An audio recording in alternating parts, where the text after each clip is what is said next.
Selamat malam, perkenalkan nama saya Rizky Putra Oluan Sitanggang dengan NIM B1A12236. Kali ini saya akan menjawab pertanyaan yang diberikan oleh Bapak Muhammad Falian Arsinugraha SHMH selaku dosen pengampu mata kuliah Hukum Dagang. Sebelumnya juga saya mengucapkan terima kasih kepada Bapak Muhammad Falian Arsinugraha SHMH yang telah memberikan kami kesempatan untuk mengerjakan tugas untuk nilai ujian akhir semester ganjil. Terima kasih Pak, dan saya akan mencoba menjawabnya.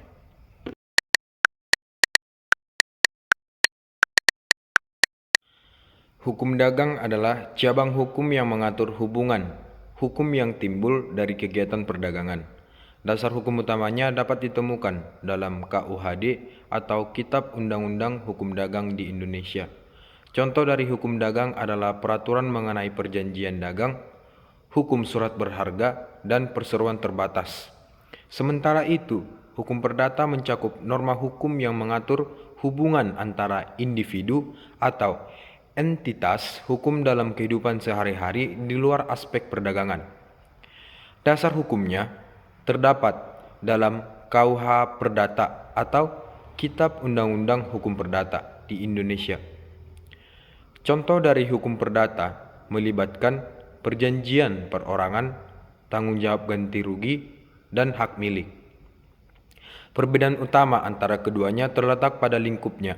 Hukum dagang berkaitan dengan kegiatan perdagangan, sementara hukum perdata mencakup hubungan hukum secara umum dalam masyarakat.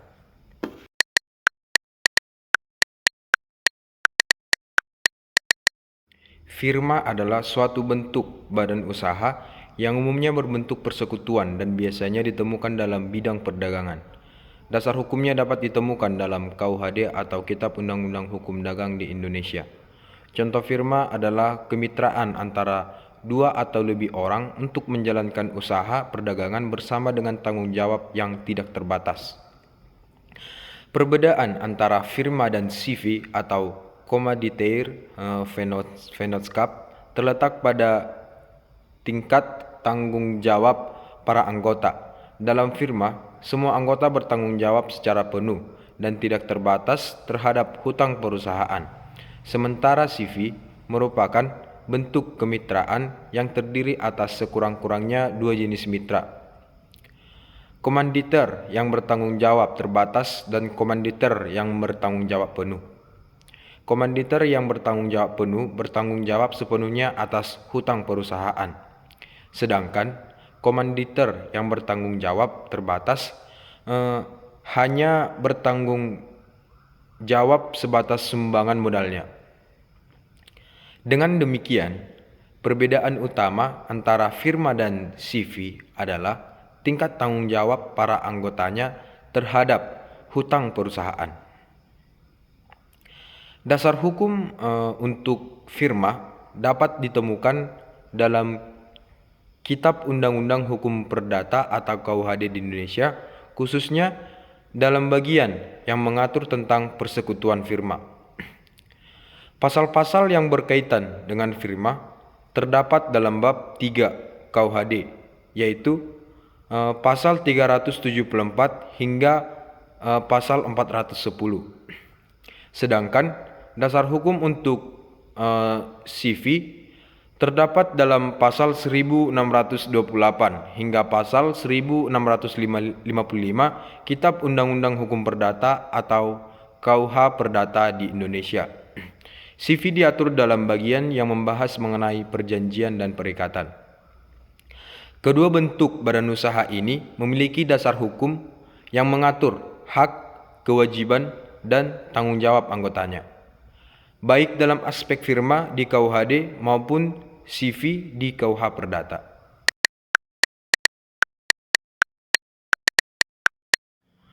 PT atau perseroan terbatas adalah bentuk badan hukum yang umum digunakan untuk menjalankan kegiatan usaha.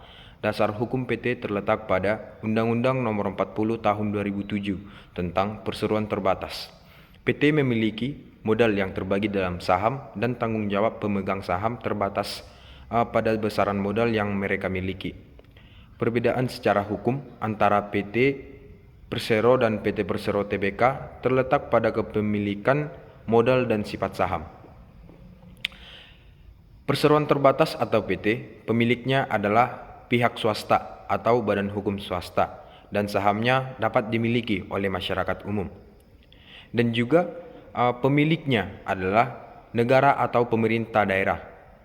Pada PT Persero, sebagian atau seluruh modalnya dimiliki oleh pemerintah dan seringkali memiliki peran strategis dalam pembangunan nasional. Contoh PT Persero adalah PT Pertamina. Sedangkan PT Persero Tbk atau perseroan terbatas terbuka sama seperti PT Persero, namun sahamnya dapat diperdagangkan di bursa efek. Pemiliknya adalah negara atau pemerintah daerah. Contoh PT Persero Tbk adalah PT Bank Mandiri. Perbedaan ini mencerminkan struktur kepemilikan modal, peran, dan sifat saham yang dimiliki oleh masing-masing bentuk perseroan tersebut.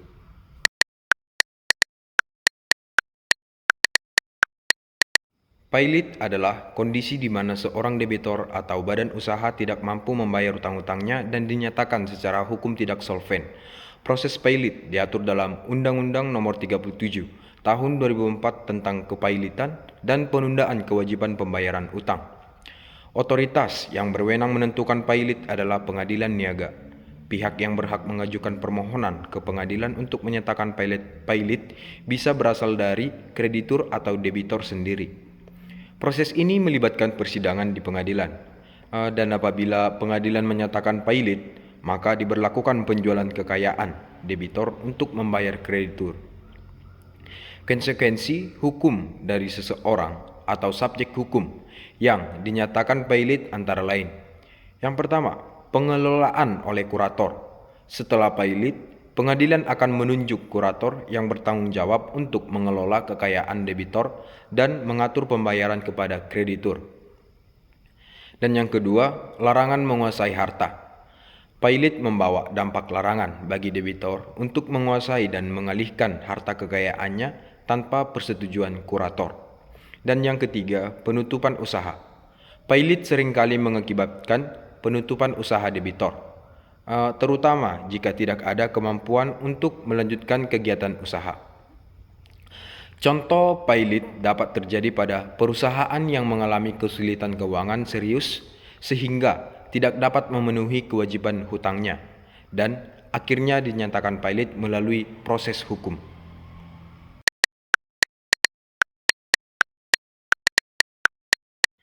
Insolvensi adalah kondisi di mana seorang debitur tidak mampu membayar utangnya sesuai dengan jangka waktu yang ditentukan. Pailit di sisi lain merupakan suatu keadaan hukum yang terjadi ketika suatu perusahaan atau individu dinyatakan tidak mampu membayar utang-utangnya dan seluruh asetnya digunakan untuk melunasi utang tersebut. Dasar hukum untuk insolvensi dan pailit bervariasi antar negara. Sebagai contoh di Indonesia, Undang-Undang Nomor 37 Tahun 2004 tentang kepailitan dan penundaan kewajiban pembayaran utang mengatur tentang pailit, sementara mengenai insolvensi dasarnya dapat ditemukan dalam hukum perdata. Perbedaan pokok antara keduanya terletak pada tingkat kesulitan keuangan.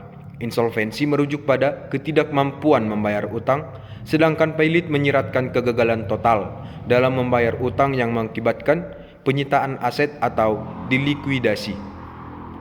Contoh insolvensi bisa terjadi saat seorang individu atau perusahaan tidak dapat membayar cicilan utangnya tepat waktu. Sementara contoh pailit adalah ketika suatu perusahaan mengajukan kebangkrutan dan seluruh asetnya dijual untuk melunasi utang kepada kreditur.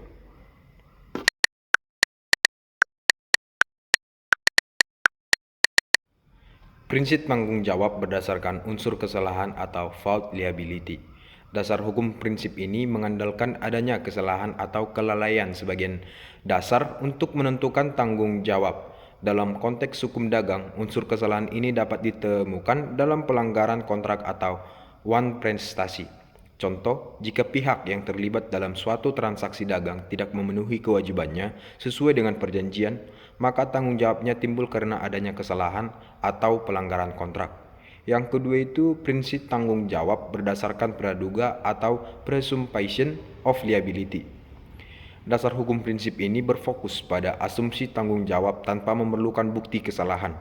Dalam konteks hukum dagang, terdapat situasi di mana pihak dianggap bertanggung jawab tanpa harus membuktikan kesalahan, seperti dalam kasus kecelakaan kapal atau kecelakaan transportasi lainnya. Contoh, jika terjadi kerugian dalam pengangkutan barang, pihak yang bertanggung jawab dapat diasumsikan tanpa harus membuktikan kesalahannya. Yang ketiga yaitu prinsip tanggung jawab mutlak atau no fault liability atau strict liability. Dasar hukum prinsip ini menetapkan tanggung jawab tanpa memandang kesalahan atau praduga, hanya berdasarkan fakta bahwa suatu kejadian terjadi. Dalam hukum dagang, ini dapat diterapkan pada kegiatan yang memiliki risiko tinggi, seperti pengangkutan bahan berbahaya. Contoh, dalam transportasi bahan berbahaya, jika terjadi kebocoran atau kecelakaan, pihak yang mengangkut dapat dinyatakan bertanggung jawab tanpa harus membuktikan kesalahan karena risiko tersebut dianggap sebagai risiko mutlak.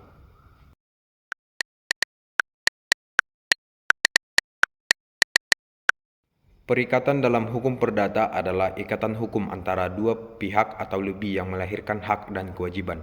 Pasal 1233 KUH Perdata menyatakan bahwa hak dan kewajiban perikatan bersumber dari perjanjian dan undang-undang. Yang pertama, perikatan yang bersumber dari perjanjian. Dasar hukum, perikatan ini timbul karena adanya kesepakatan antara pihak-pihak yang terlibat. Dasar hukumnya dapat ditemukan dalam pasal 1320 KUH Perdata yang menyatakan bahwa suatu perjanjian mengikat para pihak yang membuatnya. Contoh kontrak jual beli, sewa menyewa, dan pinjam meminjam adalah contoh perikatan yang bersumber dari perjanjian. Hak dan kewajiban muncul karena adanya kesepakatan antara pihak-pihak yang terlibat. Yang kedua, perikatan yang bersumber dari undang-undang. Dasar hukum, perikatan ini timbul berdasarkan ketentuan yang diatur dalam undang-undang tanpa adanya kesepakatan langsung antara pihak-pihak yang terlibat. Dasar hukumnya dapat ditemukan dalam berbagai ketentuan undang-undang yang mengatur hak dan kewajiban. Contoh tanggung jawab orang tua terhadap anak diatur oleh undang-undang, meskipun tidak ada perjanjian khusus antara orang tua dan anak. Tetapi undang-undang menetapkan hak dan kewajiban yang timbul dari hubungan keluarga. Perbedaan utama antara keduanya terletak pada sumber timbulnya perikatan. Perikatan yang bersumber dari perjanjian berasal dari kesepakatan para pihak, sedangkan perikatan yang bersumber dari undang-undang muncul berdasarkan ketentuan hukum yang diatur oleh undang-undang tanpa memerlukan kesepakatan langsung. Hanya ini yang bisa saya sampaikan. Akhir kata saya ucapkan terima kasih.